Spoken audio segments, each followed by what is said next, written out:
நீச்சல் அடிக்குது குட்டி போன் பிடிங்கன்னு பாரு வராது, தாண்டி வர முடியாது. அழகா குதிக்கிட்டு பார்த்தியா தண்ணியில.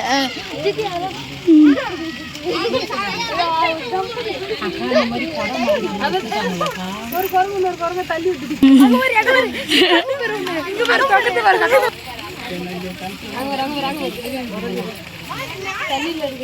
தள்ளி விட்டுச்சு. எல்லாம் டைம் அடிக்குது சித்தி.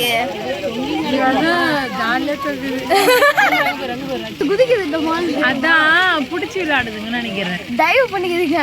Catch and catch. இது பாரு ஜாலியா. சித்தி அங்க பாரு, சித்தி அங்க பாரு, சித்தி அங்க பாரு, சித்தி பண்ணிட்டு இருக்கு ரெண்டு கால்ல. அதனால ஜாலியா கொம்பிருக்காது. சரி வாங்க அத்தை பார்க்கலாம். வா போலாம். அப்புறம்